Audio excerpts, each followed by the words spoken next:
요나 1장입니다.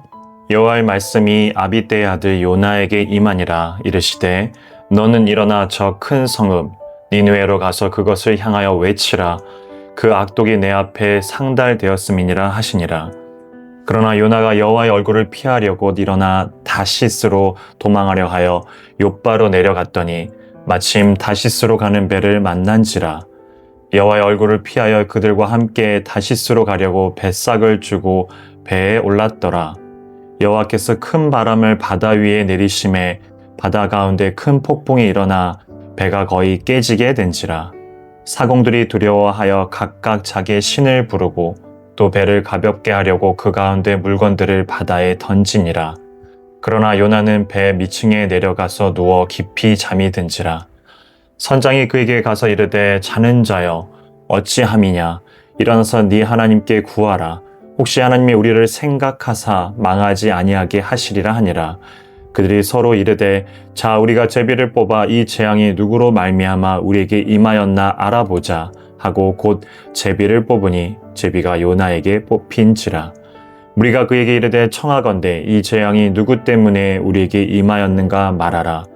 네 생업이 무엇이며 네가 어디서 왔으며 네 나라가 어디며 어느 민족에 속하였느냐 하니 그가 대답하되 나는 히브리 사람이요 바다와 육지를 지으신 하늘의 하나님 여호와를 경외하는 자로다 하고 자기가 여호와의 얼굴을 피함인 줄을 그들에게 말하였으므로 우리가 알고 심히 두려워하여 이르되 네가 어찌하여 그렇게 행하였느냐 하니라.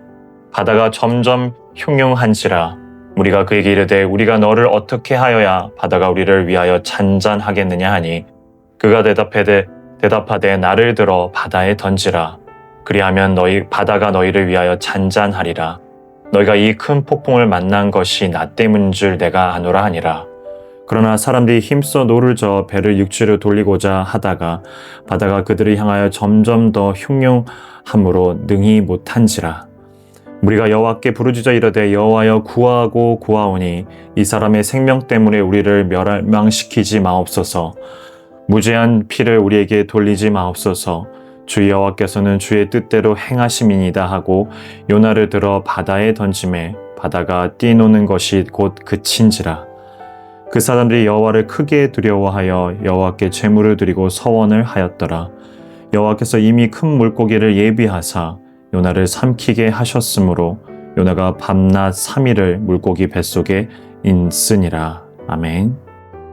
오늘 함께 읽은 요나 1장은 하나님께서 선지자 요나에게 임한 명령으로 시작합니다.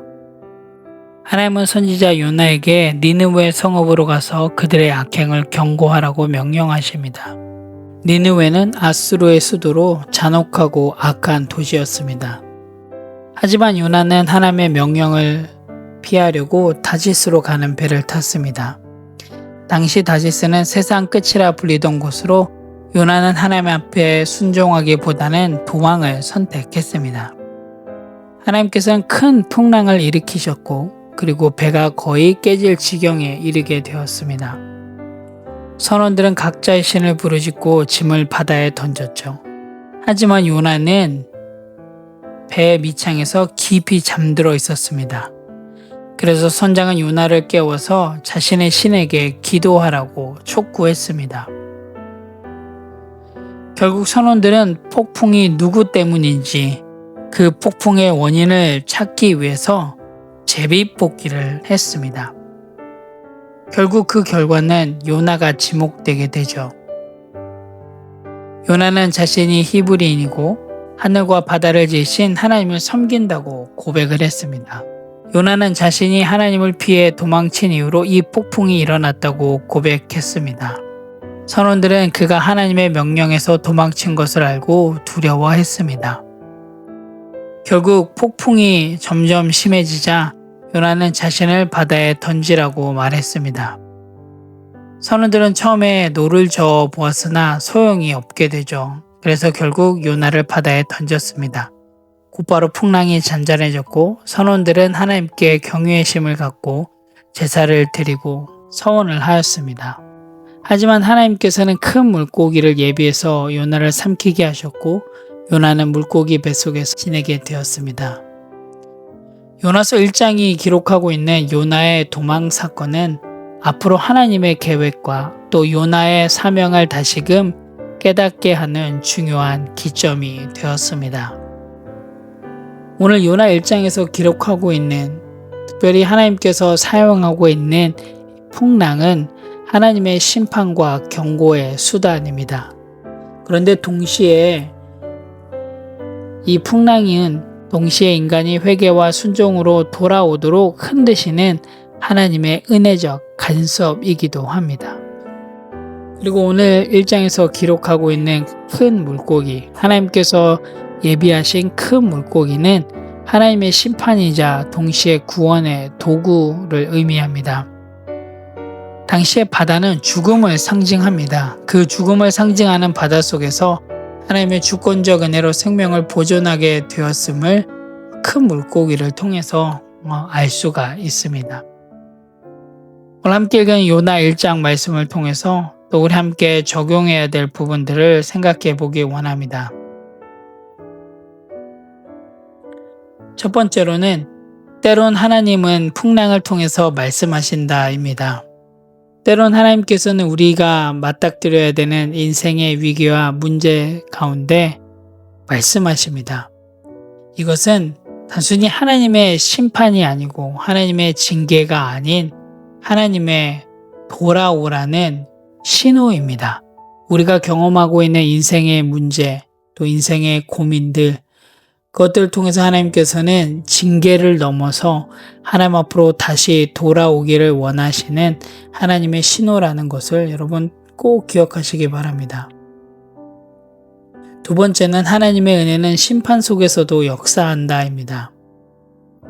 물에 빠진 요나에게 하나님께서는 물고기를 통해서 하나님의 은혜를 보여주십니다. 물고기는 요나를 삼켜 죽지 않도록 살렸습니다. 결국 하나님이 내리는 심판, 하나님의 징계는 단순히 죄에 대한 벌이 아니라 하나님의 심판을 통해서, 하나님의 징계를 통해서 회복할 수 있는, 다시 돌아올 수 있는 길을 열어주신다라는 것을 여러분 꼭 기억하시기 바랍니다. 오늘 하루도 요나서 1장을 통해서 주신 하나님의 그 은혜를 통해서 넉넉히 승리하시는 우리 건강한 성도 모두가 되시기를 간절히 기도합니다. 함께 기도하겠습니다. 하나님, 우리는 종종 요나처럼 하나님의 뜻을 피하려 할 때가 있습니다. 오늘 요나서 1장 말씀을 통해서 다시 한번 기억하기는 하나님의 부르심은 결코 피할 수 없음을 기억합니다. 하나님, 우리의 인생 가운데 때로 경험하게 되는 풍랑 속에서 하나님의 음성을 듣게 하시고 또한 돌이킬 수 있도록 인도하여 주시옵소서. 하나님, 영적으로 잠들지 않게 도와주시고 항상 깨어 기도하며 하나님의 말씀에 순종하고 하나님의 말씀대로 실행하고 실천하는 건강한 성도가 될 수 있도록 하나님 인도하여 주시옵소서. 그래서 하나님, 하나님의 은혜를 기억하며 하나님께서 맡겨주신 그 사명들을 잘 감당하며 나아갈 수 있는 모두가 될 수 있도록 인도하여 주시옵소서. 감사드립니다. 예수님의 이름으로 기도합니다. 아멘.